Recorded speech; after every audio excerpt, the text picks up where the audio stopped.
दोस्तों, अगर आप भी भारत और बांग्लादेश के बीच खेले गए दूसरे T20 मुकाबले को देखकर खुश हैं तो इस वीडियो को एक प्यारा सा लाइक जरूर करिएगा। और अगर चैनल पर पहली बार आए हैं तो प्लीज़ चैनल को भी सब्सक्राइब जरूर कर लीजिएगा। श्रीलंका के खिलाफ वनडे सीरीज समाप्त होने के बाद अब हमारी भारतीय टीम बांग्लादेश के खिलाफ T20 सीरीज खेल रही हैं। दोस्तों, भारत और बांग्लादेश के बीच खेला गया दूसरा T20 मुकाबला बहुत ही रोमांचक रहा और इस मुकाबले में रोमांच की सारी हदें ही पार हो गई। जी हां दोस्तों, मुकाबले की बात करें तो भारतीय टीम के सभी विस्फोटक बल्लेबाज कप्तान सूर्य कुमार यादव, अभिषेक शर्मा का ऐसा तूफान देखने को मिला कि बांग्लादेश की टीम देखती रह गई। इसके बाद भारतीय टीम के गेंदबाजों ने कमाल की गेंदबाजी करते हुए बांग्लादेश के बल्लेबाजों के पसीने छुड़ा दिए।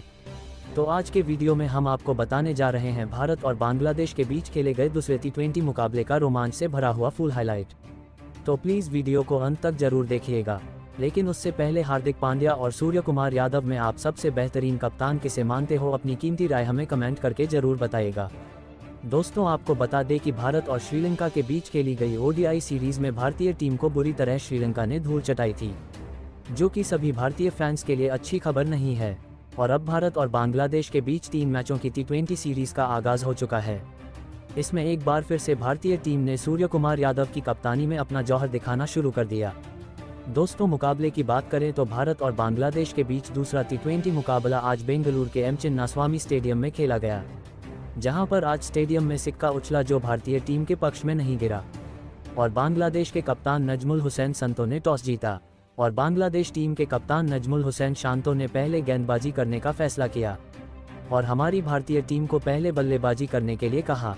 पहले बल्लेबाजी मिलने के बाद भारतीय टीम बल्लेबाजी करने मैदान पर आए।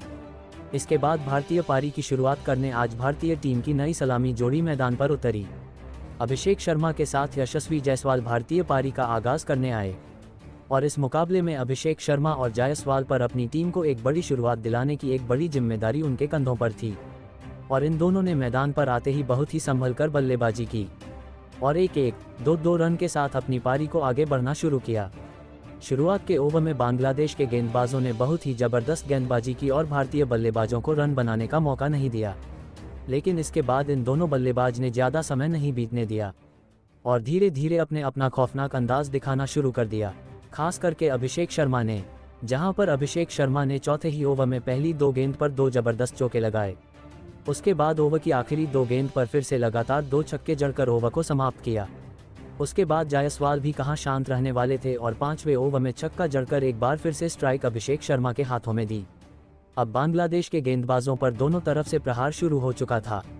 इसके बाद बांग्लादेश के गेंदबाज दबाव में नजर आ रहे थे और पावर प्ले के आखिरी ओवर में एक बार से अभिषेक शर्मा ने बांग्लादेश के गेंदबाज को औंधे मुंह लिया और फिर इस ओवर में अभिषेक शर्मा ने 3 गगनचुंबी छक्के ठोक डाले और सिर्फ 18 गेंदों में अपना अर्धशतक पूरा किया और इन दोनों ही बल्लेबाजों ने पावर प्ले समाप्त होने तक अपनी टीम को 70 रनों के पार पहुंचा दिया था और इन दोनों बल्लेबाज ने भारतीय टीम को एक बड़े स्कोर की ओर ले जाने की नींव रख दी थी।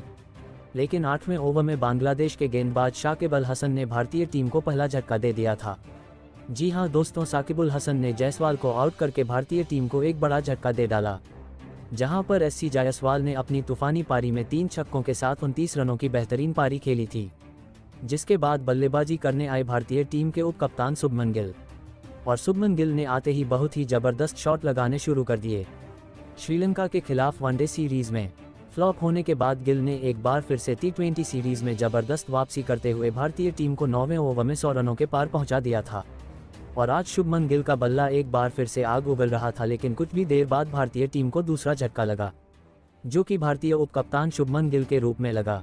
शुभमन गिल ने अपनी पारी में 9 गेंदों का सामना करने के बाद 23 रनों की ताबड़तोड़ पारी खेली, जिसके बाद बल्लेबाजी करने आए ऋषभ पंत और दूसरी ही गेंद पर क्लीन बोल्ड हो गए। 3 बड़े झटके लगने के बाद भारतीय टीम बहुत ही ज़्यादा दबाव में आ चुकी थी। इसके बाद बल्लेबाजी करने आए भारतीय टीम के कप्तान और T20 के सबसे खतरनाक बल्लेबाज सूर्य कुमार यादव और अब सूर्य कुमार यादव और अभिषेक शर्मा के कंधों पर बड़ी जिम्मेदारी थी और दोनों ही बल्लेबाज ने जिम्मेदारी दिखाते हुए अपनी पारी आगे बढ़ना शुरू कर दिया था।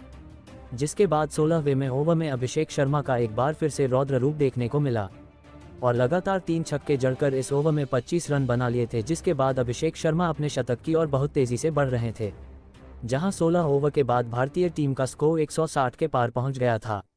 जिसके बाद 17वें ओवर में भारतीय टीम को एक बहुत ही बड़ा झटका अभिषेक शर्मा के रूप में लगा। अभिषेक शर्मा एक बड़ा शॉट खेलने के चक्कर में अपना कैच थमा बैठे। इस तरह से अभिषेक शर्मा अपने शतक से चूक गए। अभिषेक शर्मा ने 9 छक्कों और 5 चौकों की मदद से 93 रनों की जबरदस्त पारी खेली, जिसके बाद भारतीय कप्तान का साथ देने उतरे भारतीय टीम के नंबर 1 फिनिशर बल्लेबाज रिंकू सिंह। जी हां दोस्तों, रिंकू सिंह मैच को फिनिश करना बखूबी जानते हैं और रिंकू सिंह ने आते ही अपना खौफनाक अंदाज दिखाना शुरू कर दिया था और पहली ही गेंद पर प्रहार करते हुए 6 रनों से अपना खाता खोला। जिसके बाद 18वें ओवर में सूर्य कुमार यादव ने भी अपने हाथ खोलते हुए 3 गगनचुंबी छक्के जड़ते हुए भारतीय टीम के स्कोर को तेजी से आगे बढ़ाया और भारतीय टीम के स्कोर को 200 के पार पहुंचा दिया था। अब बांग्लादेश की टीम पूरी तरह से दबाव में आ चुकी थी और अब बचे आखिरी 2 ओवरों में तो इन दोनों बल्लेबाजों का ऐसा रौद्र रूप देखने को मिला कि इन 2 ओवरों में इन दोनों बल्लेबाजों ने 40 रन ठोक डाले, जिसमें रिंकू सिंह ने लगातार 4 छक्के जड़कर कोहराम मचा दिया था। जिसके बाद भारतीय कप्तान सूर्य कुमार यादव भी कहां पीछे रहने वाले थे। 2 छक्के जड़ते हुए बांग्लादेश के गेंदबाजों को दिन में तारे दिखा दिए थे और इस तरह से निर्धारित 20 ओवरों में भारतीय टीम ने 248 रन को बोर्ड में टांग दिए थे, जहां पर रिंकू सिंह ने जबरदस्त बल्लेबाजी करते हुए सिर्फ 17 गेंदों में अपना अर्धशतक पूरा कर लिया और कप्तान सूर्य कुमार यादव के बल्ले से भी 46 रनों की ताबड़तोड़ पारी देखने को मिली और अब इस तरह से बांग्लादेश को 249 रनों की जरूरत थी, जिसे बना पाना बिल्कुल भी संभव नहीं था। जिसके बाद बांग्लादेश बल्लेबाजी करने उतरी तो बांग्लादेश की शुरुआत बेहद खराब रही और दूसरे ही ओवर में अर्शदीप सिंह ने बांग्लादेश को एक बहुत बड़ा झटका लिटन दास के रूप में दिया। जिसके बाद बल्लेबाजी करने उतरे बांग्लादेश के कप्तान नजमुल हुसैन संतो और आते ही कप्तान ने अपने हाथ खोलने शुरू कर दिए और धीरे धीरे इन दोनों बल्लेबाजों ने भारतीय गेंदबाजों की कुटाई करते हुए अपनी टीम को 70 रनों के पार पहुंचा दिया। जिसके बाद भारतीय टीम को एक विकेट की तलाश थी और भारतीय कप्तान ने गेंदबाजी में बदलाव करते हुए भारतीय टीम के उभरते हुए स्पिन गेंदबाज रवि बिश्नोई को गेंदबाजी करने को कहा और पावर प्ले के आखिरी ओवर में रवि बिश्नोई ने इन दोनों बल्लेबाजों को आउट करके बांग्लादेश की कमर तोड़ दी थी। जिसके बाद बल्लेबाजी करने उतरे साकिब उल हसन और महमूदुल्लाह ने कुछ बड़े शॉट खेलकर भारतीय गेंदबाजों पर दबाव बनाने की पूरी कोशिश की। इधर शाकिब उल हसन का बल्ला आग उगलने लगा था और 10 ओवर के बाद बांग्लादेश का स्कोर 100 रनों के पार पहुंच चुका था। हालांकि बड़ा स्कोर होने के चक्कर में बांग्लादेश को और ज्यादा स्ट्राइक रेट से रनों की जरूरत थी, जिसके कारण भारतीय गेंदबाजों ने फायदा उठाया, जहां पर रवि बिश्नोई ने कमाल की गेंदबाजी करते हुए 3 विकेट अपने नाम किए जबकि अर्शदीप सिंह ने 3 विकेट चटकाए। तो वहीं पर वाशिंगटन सुंदर ने भी अपनी गेंदबाजी से बांग्लादेश के बल्लेबाजों को रन बनाने का मौका नहीं दिया और 3 विकेट अपने नाम किए। तो इस तरह से बांग्लादेश की टीम सिर्फ 196 रन ही बना सकी और भारतीय टीम ने ये मुकाबला 52 रनों से अपने नाम कर लिया। तो दोस्तों, भारत और बांग्लादेश के बीच खेला गया दूसरा T20 मुकाबला कैसा लगा, कमेंट करके हमें ज़रूर बताइएगा और अगर आप हमारे चैनल पर पहली बार आए तो प्लीज़ हमारे चैनल को सब्सक्राइब ज़रूर कर लीजिएगा और वीडियो को लाइक और शेयर करना बिल्कुल भी नहीं भूलिएगा। धन्यवाद दोस्तों।